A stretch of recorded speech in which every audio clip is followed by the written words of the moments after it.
मैं चंदन कुमार प्रीप्रियल क्लासेस के online session में आप समस्त छात्र छात्राओं का फिर से एक बार स्वागत करता हूं।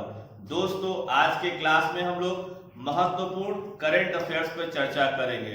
तो देर न करते हुए शुरू करते हैं आज के पहले करंट अफेयर्स को। आज का हमारा पहला करंट अफेयर साथियों शहीद भगत सिंह से रिलेटेड है।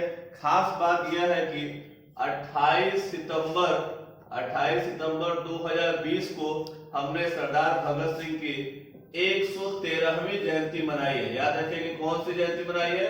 113वीं जयंती मनाई है। खास बात यह है कि 28 सितंबर 1907 को देश के महान क्रांतिकारी सरदार भगत सिंह का जन्म गांव बंगा, गांव का नाम क्या है साथियों? बंगा, और जिला है लायलपुर, जो वर्तमान में कहां पर स्थित है?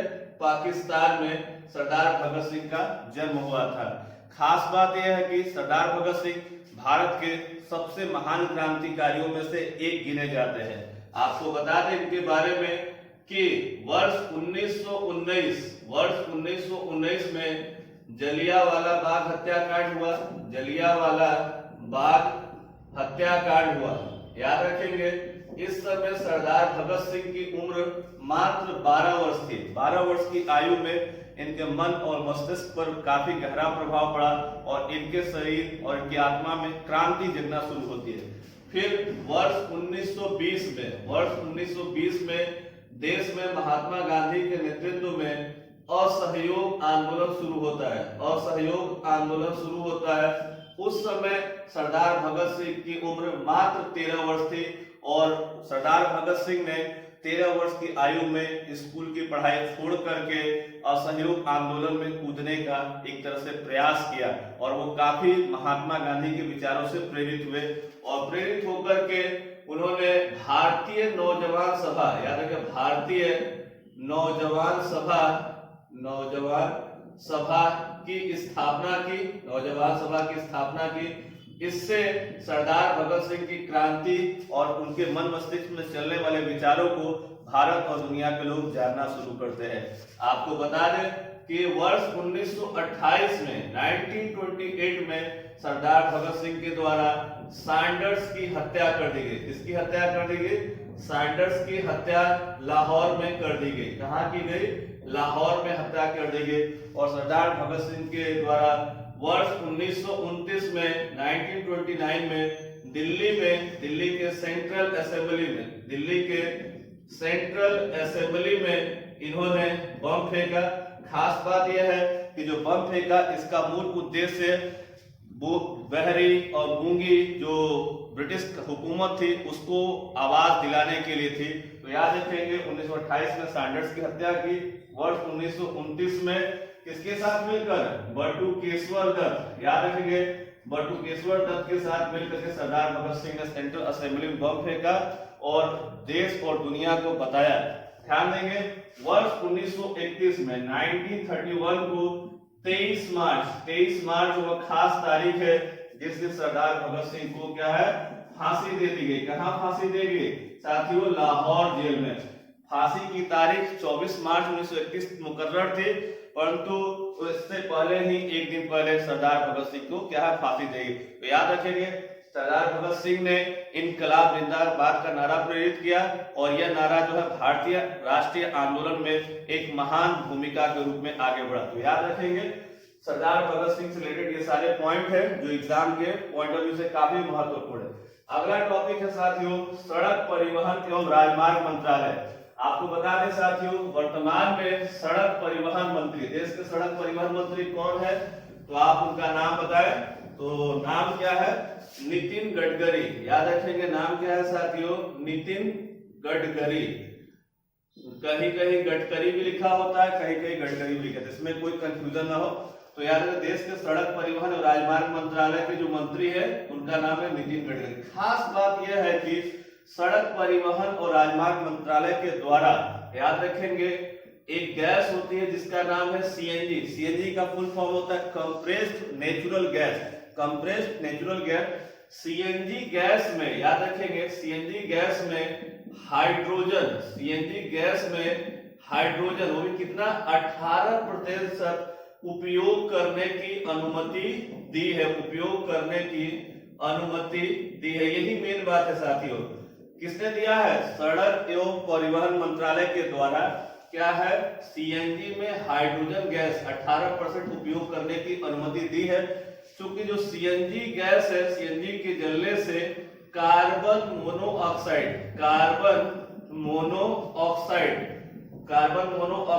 का उत्सर्जन होता है, CO से डिनोट करते हैं हम लोग।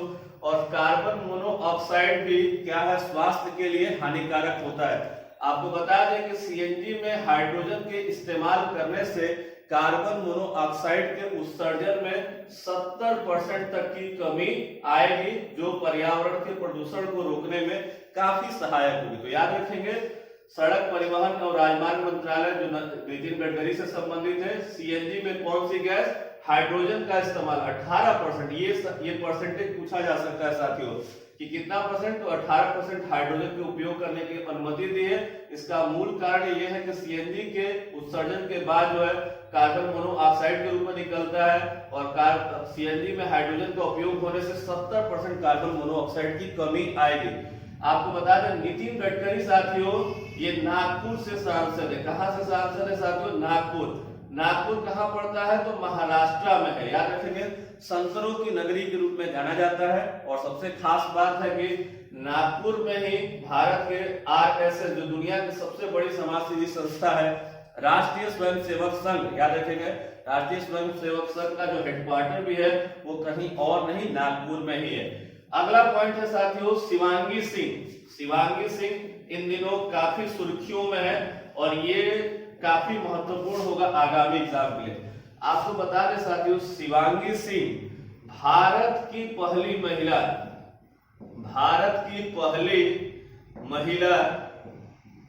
बनी है। भारत की पहली महिला बनी है। किसको उड़ाने वाली? राफेल लड़ाकू विमान को, राफेल लड़ाकू विमान उड़ाने वाली भारत की पहली महिला, उड़ाने वाली पहली महिला।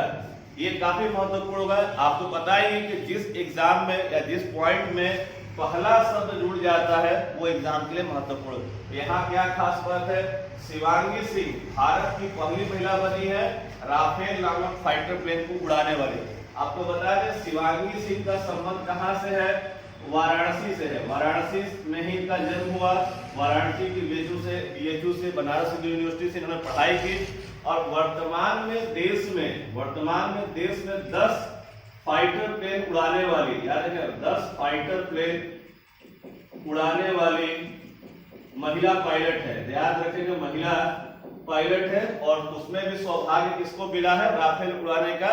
तो वाराणसी की शिवांगी सिंह को। आपको बता दें, राफेल लड़ाकू विमान को लेकर के भारत में पिछले 3 वर्षों से काफी वाद विवाद विरोध चलता रहा है। परंतु बता दें कि राफेल जो है वो किस देश से आया है साथियों? तो फ्रांस देश से बनकर के आया है। और वर्तमान में जो राफेल की जो तैनाती है, आपको पता है, सबसे पहले ये भारत के अंबाला एयरबेस पे इसको वो सुरक्षित किया गया। और अंबाला एयरबेस के बाद वर्तमान में यह भारत में LAC पर, लाइन ऑफ एक्चुअल कंट्रोल पर, भारत की सीमाओं को सुरक्षित करने में एक महत्वपूर्ण भूमिका अदा कर रहा है। आपको ये भी बताना चाहेंगे, राफेल एक अत्याधुनिक फाइटर प्लेन है। अगला टॉपिक है साथियों, अगला टॉपिक है नारगोनो काराबास क्षेत्र। नारगोनो काराबास क्षेत्र यह काफी महत्वपूर्ण है ये आगामी एग्जाम के लिए। आपको बता दें कि दुनिया में 2 देश है, एक का नाम है आर्मीनिया, और दूसरे का नाम है अजरबैजान। याद रखेंगे, दूसरा देश कौन सा है? अजरबैजान। एक है आर्मीनिया, दूसरा है अजरबैजान। दोनों जो देश है 1991 में 1991 में एक देश हुआ करता था जिसका नाम था सोवियत संघ। याद रखिए, कौन सा संघ? सोवियत संघ। सोवियत संघ का 1991 में क्या होता है? विघटन होता है। और उसी विघटन के परिणाम स्वरूप दुनिया में 2 नए देश आते हैं, जिनका एक का नाम आर्मीनिया होता है और दूसरे का एक नाम है अजरबैजान।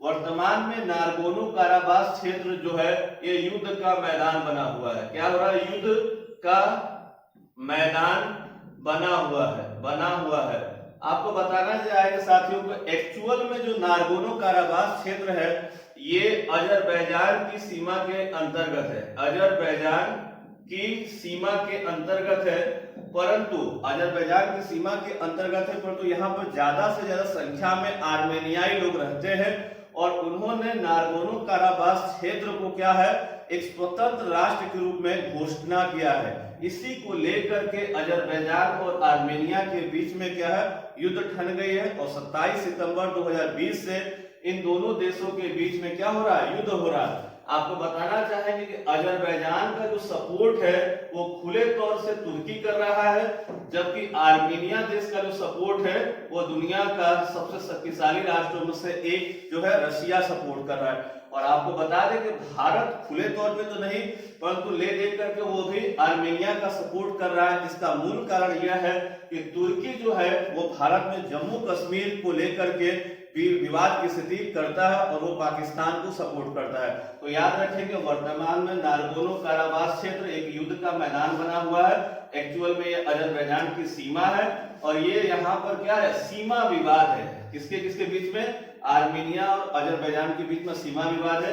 अजरबैजान की राजधानी साथियों बता दें बाकू है और बाकू दुनिया में कोयला के लिए दुनिया में सर्वश्रेष्ठ क्षेत्रों में गिना जाता है। अगला करंट अफेयर्स साथियों, अगला करंट अफेयर्स भी काफी महत्वपूर्ण है, ध्यान से सुनेंगे। अगला है अंगरीता शेरपा। याद है अंगरीता शेरपा, इनका हाल ही में क्या हुआ है, निधन हुआ है। हाल ही में इनका क्या हो गया, निधन हो गया। ये किस देश के थे साथियों? तो नेपाल देश के थे। और ये क्या कार्य करते थे? तो ये थे साथियों पर्वतारोही। क्या थे? पर्वतारोही थे। आपको बता दें सबसे खास बात यह है कि इन्होंने माउंट एवरेस्ट, किसको?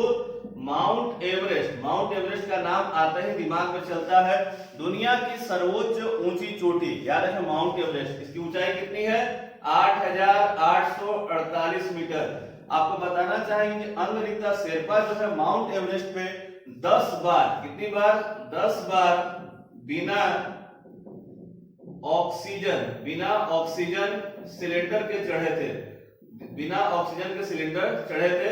और यह क्या है, एक वर्ल्ड रिकॉर्ड है, विश्व रिकॉर्ड है। याद रखेंगे तो दुनिया का वह कौन सा पर्वतारोही है जिसने 10 बार बिना ऑक्सीजन सिलेंडर के क्या है चढ़ाई की थी माउंट एवरेस्ट की? तो अंगरीता शेरपा। आपको बताने चाहेंगे साथियों कि जैसे जैसे हम मैदान से ऊपर की ओर बढ़ते चले जाते हैं वहां पर सांस लेने में काफी तकलीफ होती है और ये सबसे क्रिटिकल होता है दुनिया की सर्वोच्च ऊंचे चोटी पर माउंट एवरेस्ट पे आप बिना क्या है ऑक्सीजन सिलेंडर के चढ़े। आपको और बताना चाहेंगे साथियों कुछ खास बातें। आपको बता दें कि नेपाल में जो माउंट एवरेस्ट है, नेपाल में जो माउंट एवरेस्ट है उसको सागर माथा के नाम से जानते हैं। किसके नाम से जानते हैं? सागर माथा के नाम से जानते हैं। और खास बात है कि जो माउंट एवरेस्ट है साथियों वो वृहद हिमालय, कौन से हिमालय के अंतर्गत आता है?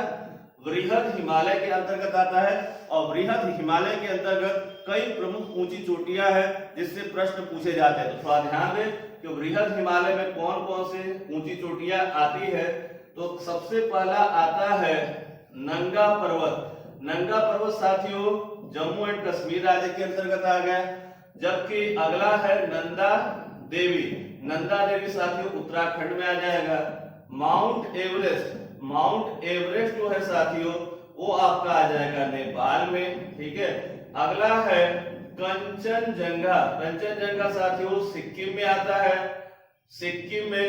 और अगला जो है उसका नाम है नामचा बरवा। क्या नाम है साथियों? नामचा बरवा, जो अरुणाचल प्रदेश में है। और इसी वृहद हिमालय में भारत में स्थित भारत की सर्वोच्च ऊंची चोटी कंचनजंगा भी स्थित है। टॉपिक है साथियों सुरेश अंगड़ी। सुरेश अंगड़ी का हाल ही में साथियों कोविड-19 के कारण क्या है, निधन हो गया है। याद रखेंगे इनका कोविड-19 के कारण निधन हो गया। खास बात यह है कि सुरेश अंगड़ी जी भारत सरकार में रेल राज्य मंत्री थे। किस पद पे थे साथियों? भारत सरकार में रेल राज्य मंत्री के पद पर थे। आपको बताना चाहेंगे कि भारत सरकार के पहले किसी मंत्री की मृत्यु जो हुई है वो कोविड-19 के कारण हुई। यह प्रश्न काफी महत्वपूर्ण है, उसे कई टाइप से पूछा जा सकता है कि भारत में कोरोना के दौरान भारत सरकार का सबसे पहला कौन व्यक्ति जो है कोविड-19 के कारण उसका निधन हुआ। तो याद रखेंगे कि भारत सरकार के पहले मंत्री जिनका निधन कोविड-19 के कारण हुआ। अब तक 2 सांसदों के खास करके मृत्यु जो है कोविड-19 के कारण हो चुके हैं और अलग अलग राज्यों में मंत्रियों की भी मृत्यु हुई है। आपको बताना चाहेंगे कि सुरेश अंगड़ी जी का संबंध कर्नाटक राज्य से है। याद रखेंगे यह कर्नाटक के बेलगांव से क्या है, सांसद है, मेंबर ऑफ पार्लियामेंट है और ये 4 बार के सांसद रहे हैं। याद रखेंगे 4 बार इन्होंने चुनाव जीता है। याद रखें सुरेश अंगड़ी का हाल ही में कोविड-19 के कारण 23 सितंबर 2020 को निधन हो गया। अगला टॉपिक है साथी साइनोबैक्टीरिया। याद रखेंगे साइनोबैक्टीरिया, खास बात है कि दुनिया का एक देश है साथियों जिसका नाम है बोत्सवाना। क्या नाम है? बोत्सवाना। बोत्सवाना देश साथियों कहां पर है? तो अफ्रीका महाद्वीप में। याद रखेंगे अफ्रीका महाद्वीप का एक देश है जिसका नाम है बोत्सवाना। और खास बात यह रही है कि हाल के दिनों में यहाँ पर 350 हाथियों की मृत्यु हो गई है। 350 हाथियों की मृत्यु हो गई। वैज्ञानिकों ने इन हाथियों की मृत्यु को जानने का प्रयास किया कि किन कारणों से इनकी मृत्यु हुई है। तो वैज्ञानिकों ने यह पाया कि ये जो हाथी है जिस जल स्रोत का पानी पी रहे थे उसमें साइनोबैक्टीरिया था। कौन सा बैक्टीरिया था? साइनोबैक्टीरिया था। और अत्यधिक गर्मी के कारण जो साइनोबैक्टीरिया है वो जहरीला हो गया और परिणाम स्वरूप जो है इन हाथियों को इस पानी को पीने के कारण इनकी मृत्यु हुई। तो याद रखेंगे किस बैक्टीरिया के कारण हाथियों की मृत्यु हुई? तो साइनोबैक्टीरिया के कारण। और यह एक न्यूरोटॉक्सिन के रूप में बन गया। किस रूप में बन गया? न्यूरोटॉक्सिन के रूप में बन गया।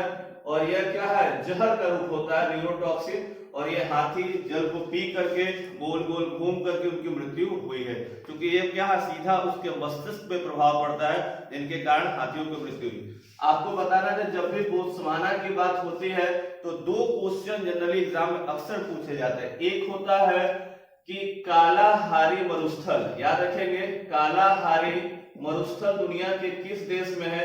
तो याद रखें कालाहारी मरुस्थल किसी और देश में नहीं, बोत्सवाना में। याद रखें बोत्सवाना में ही एक जनजाति पाई जाती है जिसका नाम है बुशमैन। याद रखें बुशमैन जनजाति कहाँ पाई जाती है साथियों?